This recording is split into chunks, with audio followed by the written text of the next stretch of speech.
Good morning students. हम BA second year के practical में पिरामिड डायग्राम के बारे में चर्चा कर रहे थे, जिसमें जो हमारी पिछली वीडियोस बनी थी उसमें हमने पिरामिड डायग्राम का जो फर्स्ट प्रकार है सिंपल पिरामिड डायग्राम उसके बारे में पढ़ा था। आज हम उसी श्रृंखला में आगे बढ़ते हुए इसी का नेक्स्ट प्रकार, जिसको कि कंपाउंड पिरामिड डायग्राम यानी कि मिश्रित पिरामिड आरेख के नाम से जाना जाता है, इसके बारे में चर्चा करेंगे। सबसे पहले अगर हम बात करें मिश्रित पिरामिड आरेख की, तो इसका जो यूज़ है वह अगर देखें तो आयु वर्ग व लिंग के अतिरिक्त जनसंख्या के जब कोई अन्य लक्षणों की तुलना करनी हो तो भी आरेखों का यूज़ किया जाता है। आरेखों में भी पिरामिड आरेख का, और उसी में मिश्रित पिरामिड आरेख उसका एक एग्जाम्पल है। अगर हम इसकी शेप की बात करते हैं, इसकी आकृति की, तो यह सोपाननुमा होती है और इस आरेख में अलग अलग सोपान किसी स्थान या फिर किसी क्षेत्र के अलग अलग वर्षों की कुल जनसंख्या को प्रकट करते हैं। इनकी लंबाइयों को जनसंख्या के अनुसार, जैसे मान लो जितनी जनसंख्या दी गई है उसी के अनुपात में पूर्व निश्चित मापनी के अनुसार ज्ञात किया जाता है। जैसे कोई भी हम मापनी ले लेते हैं, वो हम पे डिपेंड करता है कि हम कितनी मापनी लेते हैं, और उसी के अनुसार क्या है, हम इसमें जो अलग अलग सोपान हैं वो बनाते हैं। सोपान यानी कि सीढ़ी नुमा शेप होती है इसकी। और इसमें अगर हम देखें तो आरेख के अगर प्रारंभिक वर्षों की कुल जनसंख्या प्रकट करने वाले सोपान जो है वो सबसे ऊपर, और उससे जैसे जैसे आगे बढ़ते जाते हैं नेक्स्ट वर्ष की, तो वह क्या है उसके नीचे या फिर उसके बाद में बनते जाते हैं। और इसके पश्चात देखें तो जो सोपान बनते हैं उसके एक कोने से दूसरे कोने को मिलाकर इस आरेख की जो शेप है वह कैसी सीढ़ीनुमा रूप में बनाई जाती है, और इसी कारण क्या है इसको मिश्रित पिरामिड आरेख के नाम से जाना जाता है। अगर हम देखें कि यह जो हमने अभी बात की है कि इसमें हम अलग अलग मापनी लेते हैं और उसी मापनी के अनुसार क्या है इसमें प्रदर्शित किया जाता है। वैसे अगर इसमें आरेख में सोपानों की बात करते हैं तो यह मिश्रित दंड आरेख की भांति ही क्या होता है, विभाजित होते हैं और अलग अलग वर्षों की कुल जनसंख्या को अलग अलग इसके उपविभागों में बांटा जाता है या फिर इसको प्रदर्शित करते हैं। और मिश्रित पिरामिड आरेख में देखें तो इसमें प्रत्येक सोपान अपने नीचे स्थित सोपान की लंबाई के ठीक मध्य में होता है।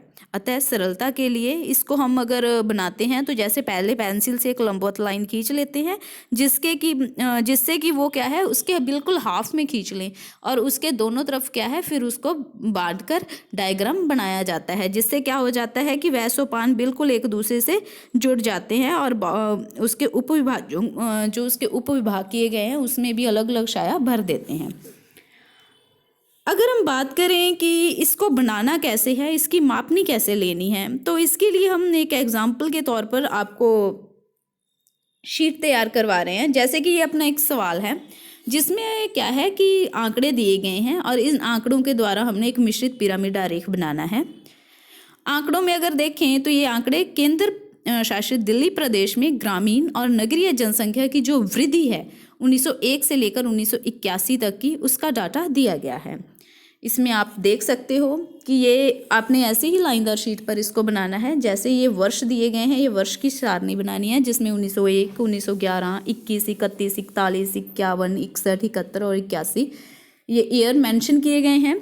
इसके बाद अगर आप देखोगे तो इसमें ये साथ में क्या है, टोटल पॉपुलेशन दी गई है कि इसकी कुल जनसंख्या कितनी है ईयर वाइज, और इसमें फिर इसके बाद ग्रामीण जनसंख्या और इसके बाद शहरी जनसंख्या दी गई है, यानी कि गांव में लोग कितने रहते हैं और शहरों में लोग कितने रहते हैं।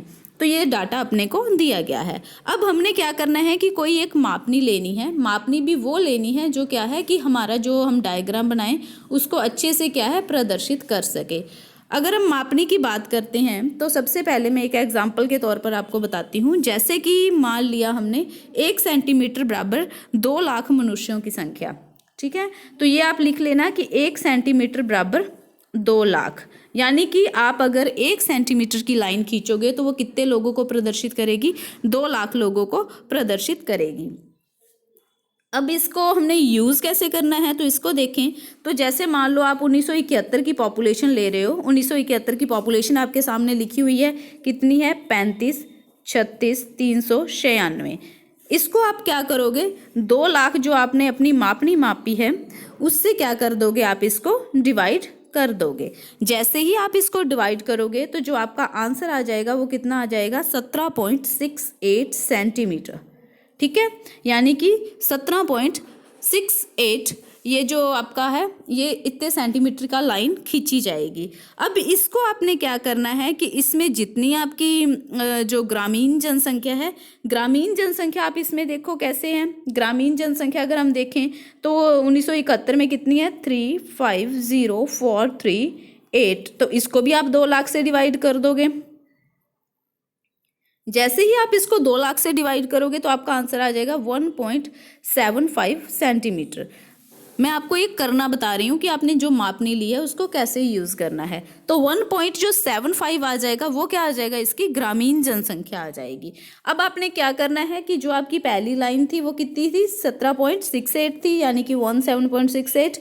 इसकी टोटल लाइन इतनी खींच के इसमें आपने ग्रामीण जो पॉपुलेशन दर्शानी है, जो क्या है ग्रामीण जनसंख्या बतानी है, वो कितनी है, 1.75 है। यानी कि इसके एक कॉर्नर पे 1.75 सेंटीमीटर का निशान लगा दोगे। फिर इसको 1 सेंटीमीटर ऊपर उठा के और इसको क्या कर दोगे, बंद कर दोगे। और ये जो ग्रामीण का निशान है इसको आप क्या कर दोगे, कलर फिल कर दोगे। और जो बाकी बचेगी, अब आप खुद इसको अनुमान लगा सकते हो कि जैसे अगर हमने टोटल पॉपुलेशन में से ग्रामीण जनसंख्या निकाल दी है तो अब जो बच रही है वो कौन सी बच रही होगी, शहरी जनसंख्या। तो शहरी जनसंख्या को आप क्या कर दोगे, डॉट डॉट लगा दोगे। तो यानी कि ये आपका एक बनाने का तरीका मैंने बता दिया। अब आप देखो कि ये बनेगा कैसे। सबसे पहले जो हमेशा आपको बताया जाता है, मेन हेडिंग जो आपने कंपाउंड पिरामिड डायग्राम जो है ये 15 mm वाले स्टेंसिल से लिखनी है। इसके बाद आप इसको जो इसकी सब हेडिंग है, यानी कि इसमें क्या चीज़ प्रदर्शित की गई है, growth of rural urban population in the union territory of Delhi. तो दिल्ली का जो आपने केंद्र शासित प्रदेश की ग्रामीण नगरीय जनसंख्या की वृद्धि है। फिर इसके बाद ईयर लिखना है 1901 टू 1981, यानी कि 1901 से लेकर 1981 तक की। तो ये आपने जो सब हेडिंग है ये 10 mm वाले स्टेंसिल से लिखनी है। मेन हेडिंग 15 mm और सब हेडिंग 10 mm वाले स्टेंसिल से लिखनी है। ये हेडिंग लिखने के बाद आप इसको ब्लैक पेन से कलर फिल कर दोगे, दोनों ब्लैक पेन से लिखनी है। अब आप डायग्राम पे आओ। जैसे कि ये आपके सामने डायग्राम बना हुआ है।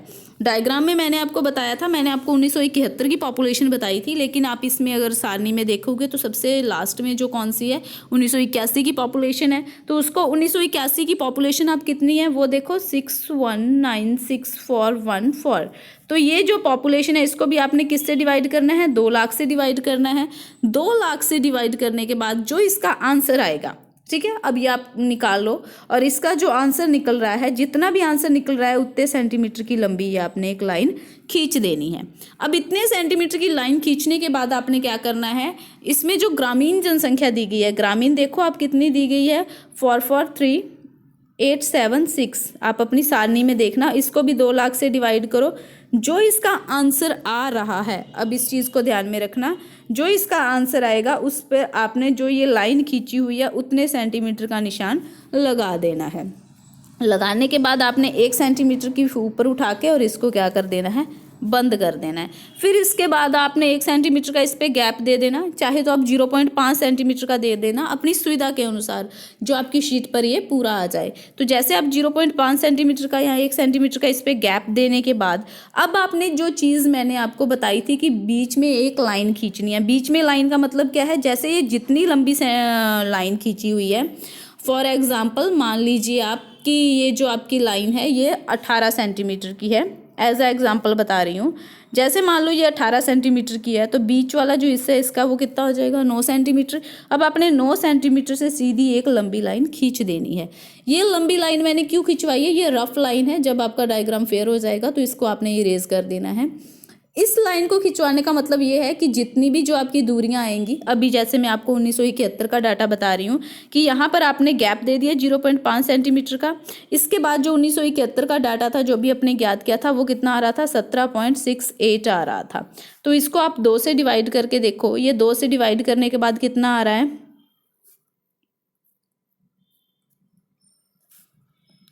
यानी कि 8.84 आ रहा है।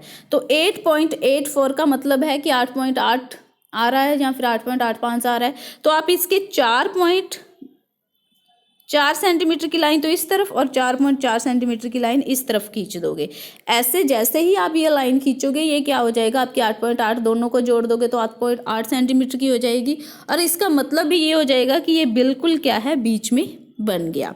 और जैसे ही आप इसकी ये लाइन 17.68 सेंटीमीटर वाली खींच दोगे, इसके मैंने बताया था कि इसमें ग्रामीण जनसंख्या जो है वो कितनी निकल रही थी 1.75, तो इसके एक कॉर्नर पर 1.75 का निशान लगा के इसको फिल कर दोगे। जैसे इधर ग्रामीण जनसंख्या शो की है वैसे ही इधर शो कर दोगे, जैसे आपके डायग्राम में ये बनी हुई है। और ऐसे ही फिर आपने लाइन वाइज ईयर वाइज ये मेंशन करते जाना है। 1961 में कितनी है वो लाइन खींच देनी है, 1951 में, 1941 में, 31, 21, 11 और 1। तो ऐसे करके जैसे आप पॉपुलेशन को 2 लाख से डिवाइड करके उसकी कुल लाइन खींच देना, और जो इसकी ग्रामीण जनसंख्या है उसको भी 2 लाख से डिवाइड करके जो उसका बच रहा है उसको आपने इधर कॉर्नर में प्रदर्शित करके उसमें यह रंग भर देना है। और ये सब करने के बाद आपने क्या करना है, इनको ये जो कलर फिल किए हुए इनको ऐसे लाइन खींचकर आपस में मिला देना है, और इधर वाली साइड से भी मिला देना है।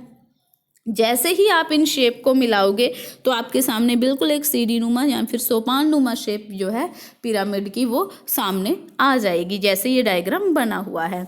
अब एक जो खास बात आपने देखनी है वो इसमें आपने इंडेक्स जरूर बनाना है। इंडेक्स में आपने लिखना है, जैसे आप ग्रामीण जनसंख्या में कलर फिल कर रहे हो वैसे ही रूरल जो अर्बन पॉपुलेशन है यानी कि जो नगरीय जनसंख्या है उसको आप डॉट डॉट से प्रदर्शित कर देना। और यहाँ इंडेक्स में जरूर लिख देना, जैसे आप इंडेक्स में चाहो तो ऐसे 2 बॉक्स बना लेना और उसके आगे ऐसे करके डॉट डॉट लगा के यहाँ पर तो लिख देना अर्बन, और जिसमें कलर फिल कर दोगे उसमें आप क्या लिख दोगे, रूरल, यानी कि वो ग्रामीण और वो शहरी और ये ग्रामीण जनसंख्या। तो इस प्रकार से ये जो डायग्राम आपके सामने बना हुआ है, आप चाहे तो इसको स्क्रीनशॉट लेकर भी देख सकते हो। तो इसको आपने बनाना है, पहले एक बार इसको रफ बना लेना। जो मैंने इसके सेंटर में एक लाइन खिंचवाई थी, अब वो लाइन चाहे तो आप इसको क्या कर देना है, जो मैंने आपको कहा था ना यहाँ पे एक लाइन खींच दो, अब वो लाइन आप चाहो तो उसको इरेज कर देना, क्योंकि वो सिर्फ आपको ये आपका जो डायग्राम बन रहा है वो बिल्कुल सेंटर में बने इसके लिए खिंचवाई गई थी। आई होप कि आपको ये जो कंपाउंड पिरामिड डायग्राम है इसके बारे में पता चल गया होगा।